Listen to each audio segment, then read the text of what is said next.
Some doors only open when the whole town says they should stay shut.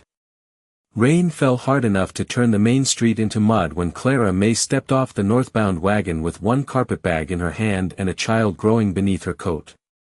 She looked tired in the way only long roads can make a person tired. Dust in the seams of her dress. Water in her hair. Fear hidden behind a straight spine. The men under the saloon awning noticed first. They always did. Their voices dropped low, then rose sharp with the kind of judgment that costs nothing to the man speaking it. No husband beside her. No family waiting. Belly too round to ignore. By the time she crossed 20 feet of street, the whole town had already written her story for her. Mrs. Dobbins at the boarding house shut her door before Clara reached the steps. The widow at the bakery turned the sign from open to closed though fresh bread still steamed in the window. Even the preacher looked down at his boots as she passed. Out west, Mercy often arrived late. Clara stopped in the rain near the horse trough, set down her bag, and pressed one hand to her side when a cramp caught her breath. Nobody moved. Nobody asked if she was all right. They only watched, dry beneath porches and awnings, warm inside their certainty. Then came the sound of slow hoofbeats. Measured. Heavy. Familiar. Elias Boone rode in from the south trail on a bay gelding caked with 10 miles of wet road. He was the kind of man people noticed by accident and remembered on purpose. Broad shoulders. Hat brim low. Coat dark with rain. He tied his horse without hurry and looked once at the crowd before looking at the woman standing alone in the storm. Clara lifted her chin like she expected another insult. Elias saw the carpetbag with busted stitching. Saw the shoes worn thin at the toes. Saw the hand she kept pressed beneath her coat, trembling though the rest of her stood still. Then he saw the silver necklace at her throat. Small oval pendant. Scratched edge. Blue stone set crooked. Something old stirred behind his eyes. The crowd waited for him to laugh like the others. Instead, Elias stepped through the mud until he stood beside her. Water ran from his hat brim onto his jaw. He placed one steady hand over the curve of her belly, gentle as a promise, and said loud enough for every porch in town to hear, "Mine now." The street went silent so fast even the rain sounded surprised. Clara turned toward him, eyes wide, lips parted, not in romance but confusion. Elias did not look at her yet. He kept staring at that necklace. Sheriff Dalton Price emerged from the mercantile doorway, coat buttoned high, smile too quick. "Boone," he called, "you planning to explain yourself?" Elias finally looked up. "Maybe later." Dalton's gaze snapped to Clara, then to the pendant on her throat, and for the first time that morning, fear changed addresses. Clara felt it. Elias saw it. And somewhere beneath the thunder, the past began riding back into town. Nothing spreads faster than rainwater and rumor.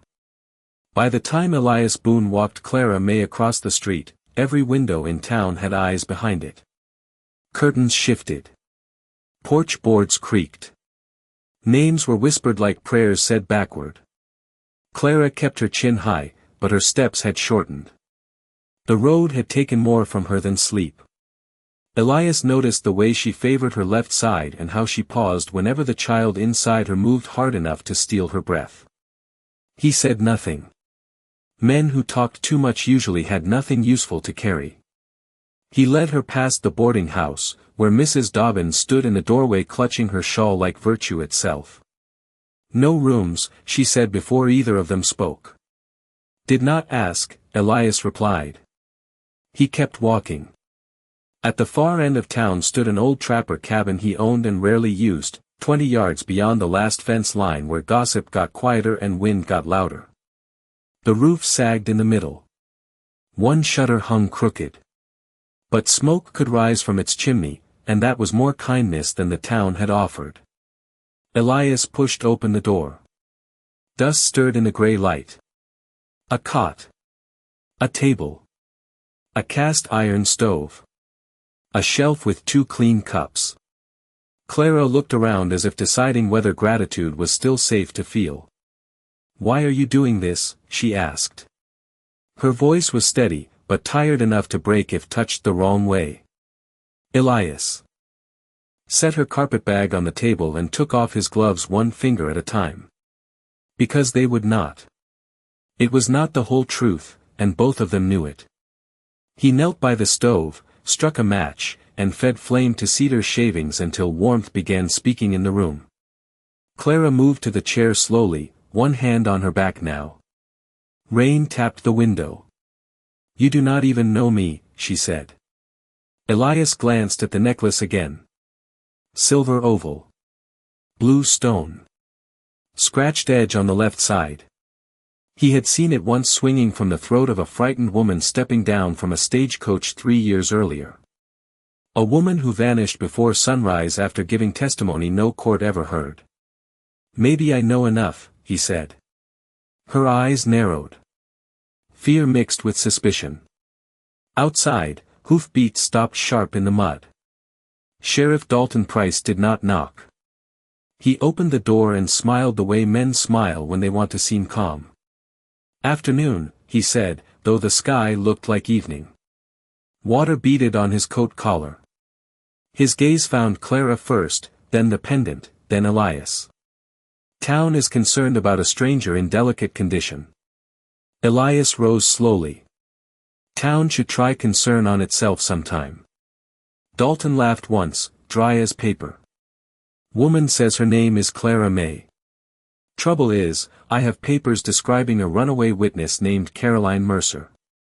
Clara's face lost color. She gripped the chair arms so hard her knuckles turned pale. Elias heard the tiny sound of wood creaking beneath her hands. Dalton noticed too. "Now that is interesting," he said softly. Elias stepped between them. "You carrying those papers, Sheriff?"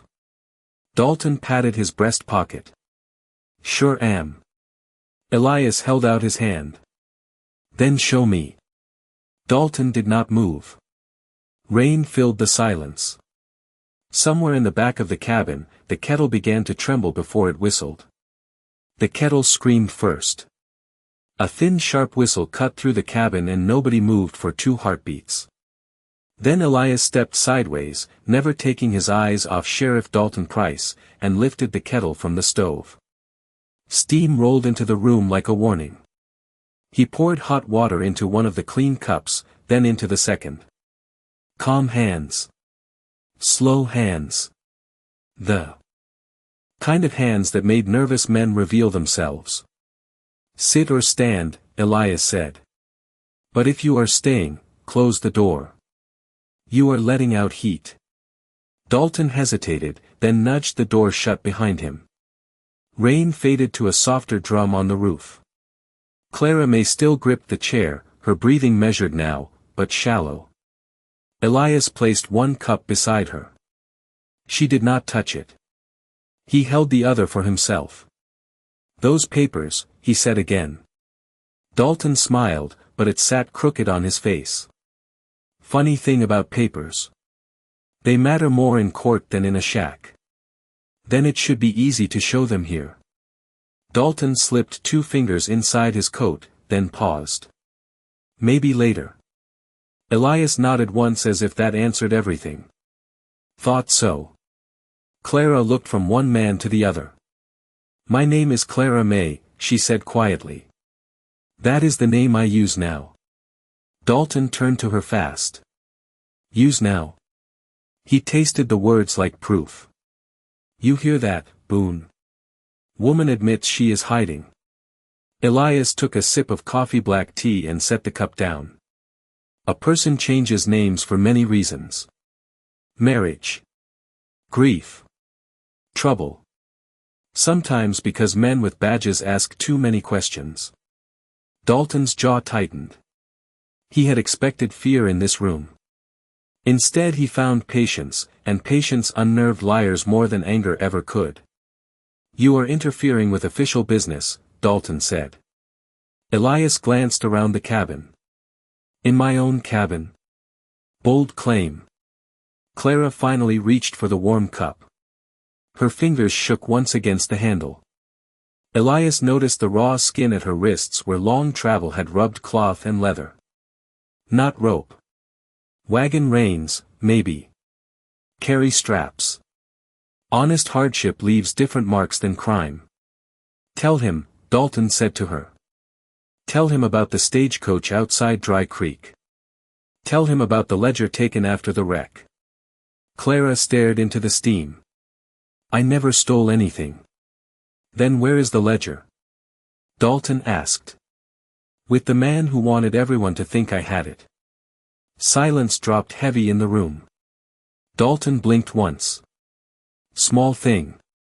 Important thing. Elias saw it. Clara saw it too. Careful, Dalton said softly. False accusations can cost a person dearly. So can true ones, Clara answered. It was the strongest her voice had sounded yet. Wind pressed against the walls. Somewhere a loose shutter slapped twice and settled. Elias walked to the window and looked out toward the muddy street. Two townsmen now stood near the hitching rail pretending not to watch. News had legs already. He turned back. Sheriff, if she stole your ledger, why is she wearing that necklace? Dalton's eyes flicked to the pendant before he could stop them. There it was again. Fear changing shape. Clara slowly lifted a hand to the silver oval at her throat. Because it was given to me, she said. By the woman who died protecting it. Dalton took one step backward. Elias heard it in the floorboards. The first retreat of the day. Some truths do not arrive with thunder. They arrive in the small step a guilty man takes backward. Sheriff Dalton Price recovered fast enough to straighten his coat, but not fast enough to hide what had crossed his face. Clara May saw it and held the pendant tighter. Elias Boone saw it and filed it away like a rancher stores dry wood before winter. You are tired, Dalton said to Clara, forcing gentleness into his voice. Travel can confuse memory. Clara looked up at him. There was no tremble in her eyes now. No, Sheriff. Fear confuses memory. Distance clears it. Rain softened outside, turning from hard drumming to a steady hush. The storm was moving east. Trouble was staying put. Dalton shifted his attention to Elias.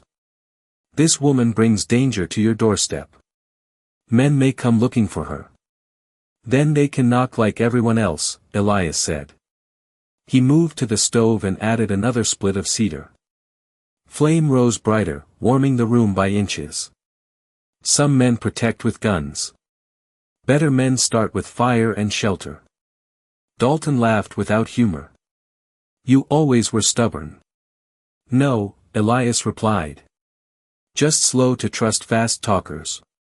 Clara almost smiled at that, though pain quickly stole the expression. She pressed a hand beneath her coat and drew one careful breath. Elias noticed immediately.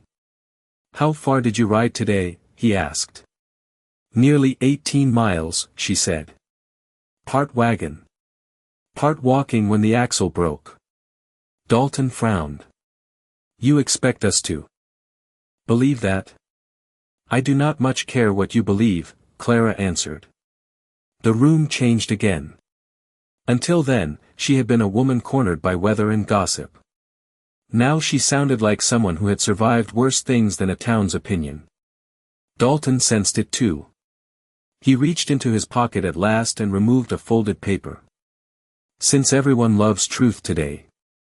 He held it up but not close enough to read. Notice from Red Hollow County. Caroline Mercer wanted for withholding evidence tied to stolen freight. Clara stared at the paper, then at him. Read the signature.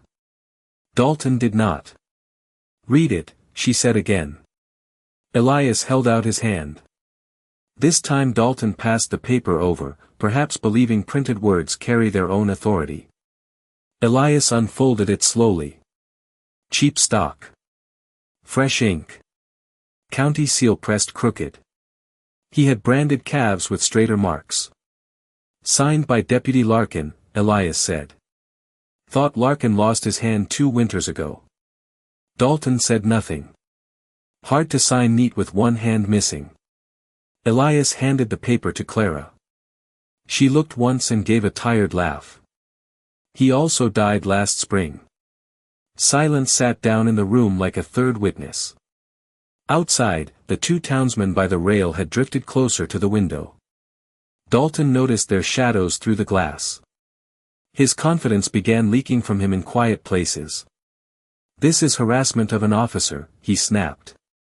No, Elias said. This is arithmetic. Your lies are not adding right. Clara tried to stand and winced. Elias crossed the room in 2 steps and steadied the chair before she tipped. His hand never touched more than the wood, but she noticed the care anyway. So did Dalton. You would choose a stranger over the law, he asked. Elias looked at Clara, then back at the sheriff. I would choose the truth over a badge every day of the week. Dalton moved for the door. This is not finished. Elias opened it for him. Cool air swept in. That is the first honest thing you have said.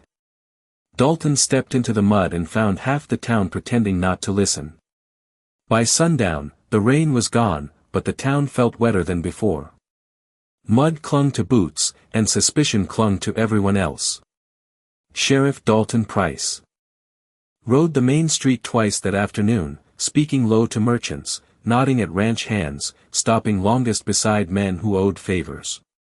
Every time he looked toward the trapper cabin beyond the fence line, people looked with him. Trouble does not need an invitation when fear is serving supper. Inside the cabin, warmth had settled into the boards.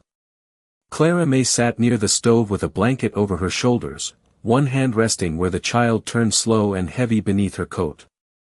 Elias Boone worked at the table, mending a loose hinge from the front shutter with patient taps of a hammer. He fixed things when thinking was dangerous. Clara watched him for a long while before speaking. You did not have to do this. Elias kept working. I know. Then why keep doing it? He set the hinge down. Because every mile you traveled brought you to a town that failed before you even arrived. She lowered her eyes. I have seen worse. I believe that, he said. Silence returned, softer now. Outside, wind combed the grass beyond the cabin. A meadowlark landed on the fence and sang like storms had never existed. Clara touched the pendant at her throat. Her name was Anna Mercer, she said. Elias looked up. Your sister. Clara nodded once. My husband's sister. She rode with us on the stage line to Red Hollow. She carried records proving freight money had been skimmed for years. Names. Dates. Routes. And Dalton wanted them. Dalton and the men above him. Her voice thinned at the edges. Anna knew she would not be believed alone. She said if anything happened, I was to remember the necklace and trust no badge wearing too much polish. Elias said nothing, but his jaw hardened. Some men hear corruption and shrug. Others take it personally. A hard knock rattled the door. Then another. Not lawman sharp. Citizen nervous. Elias opened it to find Martha Reed from the bakery, apron still dusted with flour. Behind her stood 2 boys carrying a crate. I brought broth, she said, not meeting his eyes. And bread. She glanced past him to Clara. Fresh bread. Clara rose halfway from her chair. You closed your shop on me this morning. Martha swallowed. I know. She set the pot down carefully. I was wrong by breakfast and ashamed by noon. Elias stepped aside. The boys carried in the crate, jars, potatoes, folded linens. Small offerings. Large confessions. Why now? He asked. Martha looked back toward town. Because the sheriff has been telling folks she is dangerous. She leaned closer. And because men only smear what they fear. Before Elias could answer, hoofbeats thundered up the lane. 3 riders stopped hard outside the fence. Dalton dismounted first, coat clean now, hat dry, confidence borrowed fresh. Behind him came Deputy Crow and Banker Silas Vane, each wearing the stiff face of a man who prefers power in groups. Dalton called from the yard. "By authority of this town, I am taking that woman into protective custody." Martha Reed laughed once, sharp as broken pie crust. "Since when does greed call itself protection?" More doors opened in the distance. More people gathered along the lane. Elias stepped onto the porch, broad frame filling the doorway. He did not reach for any weapon. He only crossed his arms and looked at Dalton the way a mountain looks at weather. "Then bring a real warrant," he said, "or bring the truth. Do not come back empty-handed again." Night came slow and watchful. Lamps glowed along the main street, but most of the town's light seemed aimed at one lonely cabin beyond the fence line. People stood in knots whispering under porches, pretending curiosity was concern. Inside, Clara May sat at the table while Martha Reed kneaded biscuit dough with sleeves rolled high, as if feeding the hungry were the oldest argument she knew. Elias Boone stepped in from the porch carrying an armload of split cedar. He stacked it by the stove and listened to the quiet. Quiet can tell a man plenty. Clara was breathing easier. Martha was angry in a productive way. The town outside was waiting for somebody else to be brave first. "You should sleep," Elias said to Clara. She shook her head. "Every time I close my eyes, wheels start rattling again." He understood. Roads stay inside a person long after the dust is gone. Martha slid biscuits into the oven. "Then talk instead." Clara stared at the flame for a while. "My husband's name was Samuel Mercer," she said at last. "He was an accountant for freight companies. Honest enough to be inconvenient." Elias leaned against the wall, arms folded. "Honest men often are." A faint smile touched Clara's mouth, then faded. Samuel found books that did not match shipments. Money vanished. Loads marked delivered never arrived. He took copies and planned to hand them to a judge in Red Hollow. Anna came with us because she trusted nobody to guard the papers but family. She touched the pendant again. The originals were hidden inside this. Martha stopped kneading. "Inside the necklace?" Clara nodded. "The back unscrews if you know where to press." Elias straightened. Suddenly the little silver oval looked heavier than gold. "And Dalton knows this?" "He knows enough to be frightened," Clara said. "He searched our luggage, our wagon, even the hems of my dresses. He never thought to ask Anna for her jewelry because he believed women only carry vanity." Martha snorted. "Many fools make that mistake." Wind pressed at the shutters. Then came a soft sound from outside. One pebble striking the porch rail. Elias moved to the window without a word. In the moonlight stood young Tommy Vane, the banker's son, no more than 12, hat in both hands. Elias opened the door a crack. The boy thrust forward a folded note and ran before thanks could catch him. Elias brought it inside. The paper smelled of ink and fear. He unfolded it beneath the lamp. "Meet at the church bell tower. Midnight. Come alone if you want the truth about Dalton." No signature. Martha muttered, "That smells like a trap." "Maybe," Elias said. Clara rose too quickly, one hand gripping the chair. "Do not go. If it is truth, I need it. If it is a trap, I need that too." He looked at her a moment longer than either expected. "Lock the door after me." Midnight found the churchyard silvered by moonlight and wet grass. The bell tower stood black against the stars. Elias stepped through the gate alone. A figure waited near the steps, wrapped in a shawl. Mrs. Dobbins from the boarding house. The same woman who had shut her door that morning. She trembled as if cold came from the inside. "I Saw him, she whispered. 3 years ago. Sheriff Dalton with the stage line men. Elias said nothing. People tell the truth faster when silence holds the lantern. Tears filled her eyes. And I know where he hid the ledger. Confession sounds different under a church bell. Mrs. Dobbins stood beneath the tower wringing her gloves until the seams complained. Moonlight made her look smaller than she had in daylight, and truth often does that to people. I rented a room to 2 freight men 3 years ago, she whispered. They drank too much and bragged too loud. Sheriff Dalton joined them after midnight. Elias Boone said nothing. Silence is how honest words find room to walk. They spoke of a ledger, she continued. Said no judge would ever read it. Said they would hide it where nobody searches because decent folk are too proud. She looked toward the dark shape of the church. Behind the pulpit floorboards. Elias lifted his eyes to the chapel doors. Pride and corruption had been sharing a roof. Why tell me now, he asked. Tears shone but did not fall. Because I turned away a weary woman this morning and saw myself clear for the first time in years. Elias nodded once. Shame can be late, but it still counts when it arrives working. They crossed the yard together. The church door was unlocked. Most doors are, when people think their reputation is stronger than a lock. Inside, the room smelled of pine varnish and old hymn books. Moonlight spilled through colored glass and painted the pews in faded blue and red. Elias moved to the pulpit, knelt, and ran his fingers along the plank seams. One board sat a hair higher than the others. He slipped his knife tip beneath it and lifted. Beneath the floor lay an oilcloth bundle wrapped tight against dust and time. Mrs. Dobbins covered her mouth.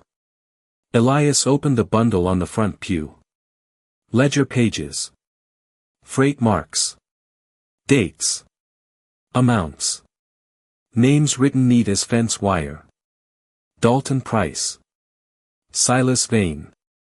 Route diversions. Missing payroll. False claims. Enough ink to drown a town. Tucked inside was one more paper, folded smaller than the rest. Elias opened it carefully. A sworn statement signed by Samuel Mercer and witnessed by Anna. Mercer. Clara had told the truth all along. Footsteps sounded outside. Fast. Then another set. Elias blew out the lamp near the door and stood in shadow. The church opened. Martha Reed entered first, carrying a lantern high, Clara May behind her wrapped in a shawl, breathing hard but steady. You left without saying where, Clara said. I guess church because liars love holy places. Even Elias smiled at that. She saw the papers and stopped. Her hand rose to her mouth. Samuel's writing, she whispered. She touched the page as if touching him through time. The child inside her shifted, and she closed her eyes for 1 second. Grief and joy often arrive holding hands. Martha read over Elias's shoulder. This will bury them. No, Elias said quietly. Truth does not bury men. It only removes the boards they were standing on. From outside came the scrape of boots on gravel. More than one man. Lantern light crossed the stained glass windows. Clara stiffened. Martha lowered her lamp. Mrs. Dobbins whispered, he knows. Elias gathered the papers, wrapped them tight, and placed the bundle in Clara's hands. Can you carry this? She straightened. I carried worse for longer. The church door handle began to turn. Elias stepped between the women and the entrance, broad shoulders squared, calm as winter ground. Good, he said.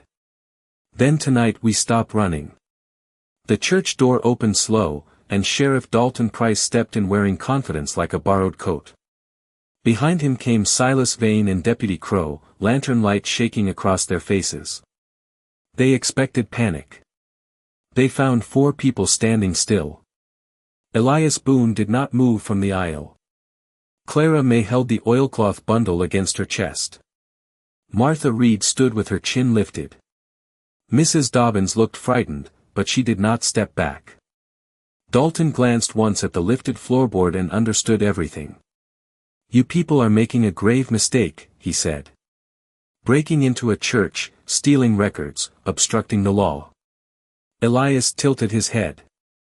"Interesting order you chose." Dalton forced a smile. "Hand over the papers and I may call this confusion." Clara's voice cut through the room clear as bell metal. "You called my husband confusion too?" Dalton's smile faded. Silas Vane took one step forward. "Young lady, those documents concern business matters beyond your understanding." Martha Reed barked a laugh. "Whenever a man says that, he means theft with better grammar." Even Deputy Crow looked down at that. Outside, more footsteps gathered in the yard. News travels quickest when secrets crack. Faces began appearing at the church windows, townsfolk drawn by lanterns and raised voices. Elias heard murmurs, the shuffle of boots, the creak of wagon wheels stopping nearby. Dalton heard it too. Power sounds different when witnesses arrive. "Folks," he called toward the door, loud enough for those outside, "this woman has misled these people with lies." Clara stepped past Elias before anyone could stop her. Tired, pale, carrying a child and a town's contempt, she still managed to look taller than the men facing her. She set the bundle on the front pew, untied the cord, and lifted the ledger high. Then let them hear the lies read aloud. Silence spread through the church like dawn. Clara handed the book to Mrs. Dobbins. The older woman swallowed hard and began reading names, dates, missing payrolls, diverted freight, false claims. Each line landed heavier than the last. Then she read Dalton Price. Then Silas Vane. Then again. Murmurs outside turned sharp. Someone cursed. Someone else said, "I knew it." Deputy Crow stepped away from Dalton by one full pace. A small distance. A large statement. Vane reached for the ledger, but Elias only looked at him once. The banker's hand changed its mind. Clara then unfolded Samuel Mercer's sworn statement and read in a steady voice. Her husband's words filled the chapel where better words should have lived all along. When she finished, nobody spoke for several seconds. Dalton tried anyway. "Forgery." "Then you will not mind the county judge seeing it," Elias said. "Tomorrow morning. With 50 witnesses who heard you deny papers you later wanted back." The sheriff's shoulders lowered a fraction. Men collapse in inches before they collapse in miles. Outside, townsfolk entered now, not as a mob, but as neighbors embarrassed by how long they had slept. Tommy Vane stood near the back beside his father's empty pride. Mrs. Dobbins moved to Clara's side. Martha took the other. Dalton looked around and found no room left for command. He removed his badge slowly and set it on the pew. No speech. No defense. Just metal meeting wood. Elias picked it up, weighed it once, and handed it to Deputy Crow. "Try earning it," he said. Crow nodded like a man receiving something heavier than silver. Clara swayed then, one hand to her belly. Elias was beside her before worry finished crossing the room. "Easy now," he said softly. She looked up at him, eyes wet and bright. "I am tired of carrying everything alone." Elias took the bundle of papers with one hand and offered the other. "Then do not." 3 months later, spring laid a softer hand across the valley. The mud of winter had dried into good road, grass climbed the hills in green waves, and the little trapper cabin beyond the fence line no longer looked forgotten. Elias Boone had straightened the roof, painted the shutters, and built a porch wide enough for 2 rocking chairs and one long future. Smoke rose from the chimney each morning. Laughter did too. Towns can change slower than seasons, but they do change when shame is given time to work. Mrs. Dobbins now carried pies to the cabin twice a week and knocked before entering. Martha Reed came nearly every afternoon with bread, gossip, and opinions nobody requested but everybody enjoyed. Deputy Crow wore the badge with less shine and more humility. Silas Vane had left for somewhere flatter. Sheriff Dalton Price had gone east under escort to answer for books that finally learned how to speak. Clara May sat on the porch wrapped in sunlight, a blue blanket across her lap and a newborn boy sleeping against her chest. He had Samuel's dark hair, Clara's calm brow, and the habit of gripping one finger as if holding the world in place. Elias stood at the rail sanding a cradle he had built twice because the first one was not smooth enough. "You know," Clara said, "most men would have bought one." Elias kept sanding. "Most men rush things they ought to build." She smiled at the familiar stubbornness of him. It had once looked like distance. Now it looked like home. Down the lane came a line of townsfolk carrying boards, nails, sacks of flour, and one ridiculous potted fern from the barber. Tommy Vane led them proudly with a hammer too large for his belt. "What is all this?" Clara asked as they climbed the yard. Martha answered first. "Repayment." Mrs. Dobbins corrected her. "Beginning repayment." They set to work without ceremony, adding a small room to the side of the cabin for the baby, mending fence posts, stacking wood, sweeping paths. Nobody asked permission.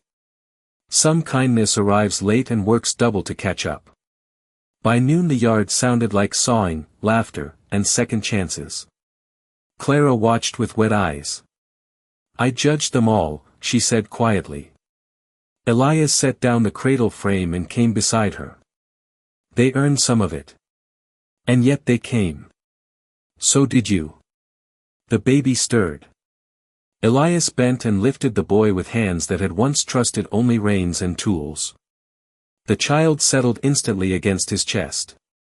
Clara noticed how natural it looked, as if the space had waited there all along. "He needs a name on the church record," she said. Elias looked at the sleeping boy. "Samuel Boone Mercer, if his mother agrees." Clara covered her mouth and laughed through tears. "That is too many names. Then he can grow into them." Toward evening, when the work was done and the valley turned gold, the whole town drifted back down the lane. No speeches. No applause. Just hats tipped and doors closing softly behind them. Elias sat in one rocking chair, Clara in the other, the baby between them in the new cradle. Wind moved through the grass like whispered prayer. Clara reached for his hand and found it waiting.